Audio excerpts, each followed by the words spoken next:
నమస్తే అందరికి, welcome back. This is Tony, certified gym trainer in golds gym fitness institute. So మన వరకు client కి అప్పర్ బాడీ లోయర్ బాడీ అయిపోయింది. So ఈ రోజు చెస్ట్ డే ఉంది. బిగినర్స్ చెస్ట్ వర్కౌట్స్ ఎలా చేయాలి ఏంది అనేది ఈ వీడియోలో చూద్దాం. So point to point explain చేస్తా. వన్ స్మాల్ రిక్వెస్ట్ ఏంటి అంటే, చూస్తున్నారు video but like and share చేయట్లేదు. కొంచెం సపోర్ట్ చేయండి. మీ సపోర్ట్ వల్ల కొంతమంది బిగినర్స్ కి ఇది రీచ్ అయ్యే ఛాన్స్ ఉంటుంది. సో అది ఇంటికి లేపు దొరుకుతారు ఆయన గుండు కొట్టితే గుద్దలు దమ్ముంది కదా.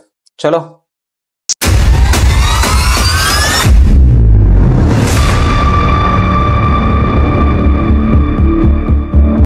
ముచ్చట ఏంటంటే, మీకు చెస్ట్ వర్కౌట్ కంటే ముందు అసలు చెస్ట్ లో ఎన్ని మజిల్స్ ఉంటాయో తెలుసుకోవాలి. సో మనకి చెస్ట్ లో మొత్తం 4 మజిల్స్ ఉంటాయి. అందులో మనకి మెయిన్ కీ రోల్ ప్లే చేసేది క్లావికల్ బోన్ కింద ఉండేది పెక్ మైనర్, నిప్పిల్ దగ్గర ఉండేది pec major. Upper chest, middle chest, lower chest ఇవన్నీ ఏం ఉండవు. అవన్నీ చెస్ట్ ఒక షేప్ లో రావడానికి డిజైన్ చేసిన వర్కౌట్స్ అంతే.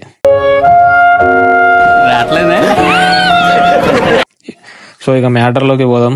బిగినర్ చెస్ట్ వర్కౌట్ చేసినా, అసలు ఏ వర్కౌట్ చేసినా తెలుసో ఏం చేయాలో, వార్మప్ చేయాలా. వార్మప్ అంటే జస్ట్ 5 minutes తో ఖతం చేయరు, గంటలు గంటలు చేసుడు కాదు. సో నెక్స్ట్ పుషప్స్ తో స్టార్ట్ చేయండి. పుషప్స్ ఎందుకు అంటే, మీరు చెస్ట్ మీద వెయిట్ వేయబోతున్నారు అని ముందే ఒక మెసేజ్ ఇస్తున్నట్టు. మీరు చెస్ట్ మీద వెయిట్ వేయబోతున్నారు అని ముందే ఒక మెసేజ్ ఇస్తున్నట్టు. Push-ups 3 rounds కొట్టుర్రి. 3 rounds లో మీకు ఎన్ని వెళ్తే అన్ని చెయ్యుర్రి. ఓకే, మీకు పైసలకి పనిచేయనికి విశ్వాసంతో పనిచేయనికి తేడా తెలియట్లా. ఓహో, నన్ను శాంపుల్ చూపించమంటావా?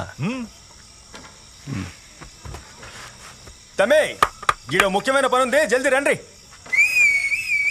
రండిరా. ప్రాపర్ గైడెన్స్ లేకుండా చేస్తే ఇట్లుంటది సినిమా. అర్థమైందా? నా క్లయింట్ కంటే 2 నెలల ముందు జాయిన్ అయ్యిండు, ఇంకా ఆయన ఎక్కడ ఏ పొజిషన్ లో చూడరు.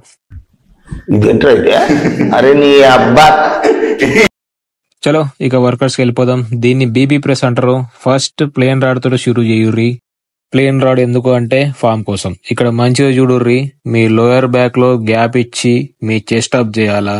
మీ ఫుట్ తో బ్యాలెన్స్ చేస్తూ పైకి పుష్ చేయాలా. అర్థమైందా? ఇక ఇక్కడ చూడుర్రి, పైకి ప్రెస్ చేసేటప్పుడు మీ హ్యాండ్స్ 90 degreesలోనే ఆపేర్రి. మొత్తం పైకి ప్రెస్ చేస్తే ఏమైతుంది అంటే, వెయిట్ మొత్తం మీ ఎల్బోలా ట్రైసెప్ మీద పడిపోతుంది. కావాలంటే ఒకసారి ట్రై చేసి చూడుర్రి. ఇక నెక్స్ట్ ఇది ఇంక్లైన్ బెంచ్ ప్రెస్ అంటారు. సేమ్ ఇది కూడా అట్లనే. ఫస్ట్ ఉత్తరాడుతోనే చెయ్యుర్రి. నెక్స్ట్ జస్ట్ ఒక 2.5 kgs తోటి స్టార్ట్ చేయుర్రి. 3 sets లో మీకు ఎన్ని వెళ్తే అన్ని కొట్టుర్రి. ఓకేనా? మీకు ముచ్చట చెప్పుడు మర్చిపోయినా, మనోతో షూటింగ్ చేయడానికి కారణం ఏంది అంటే, మనోడు యాక్టర్ అన్నమాట.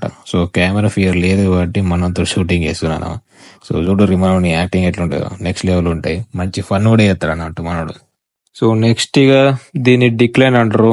ఇది చేసేటప్పుడు జర చూసుకొని చేయరు. ఒక్కొక్కరు లేదంటే స్లిప్ అయిపోతాయి చాలా మందికి. అది తలకాయ కిందికి అయిపోయి అది పైకి అయిపోయేసరికి కొంతమంది స్లిప్ చేసుకుంటారు. సో గట్టి వాడుకు రాడు 2 చేతులతోటి. సేమ్ ఇగో ఇది కూడా గట్లనే ఆస్టీస్. ఫస్ట్ ఉత్తరాడుతో కొట్టుర్రి, తర్వాత కొంచెం వెయిట్ వేసుకొని 3 rounds కొట్టుర్రి. రౌండ్ మీకు ఎన్ని వెళ్తే గన్నే చేయుర్రి, ఎక్కువ చేయకుర్రి. ఫస్టే కాబట్టి ఎక్కువ స్ట్రెయిన్ కాకుర్రి. ఏమంటున్నా? ఇక ఇది ముచ్చట. బిగినర్స్ కి అయితే ఈ 3 రకాలు మస్తు చాలు. సో వీడియో నచ్చితే లైక్ కొట్టుర్రి, షేర్ కొట్టుర్రి, కామెంట్ పెట్టుర్రి. Until then, see you in next video. Jai Hind.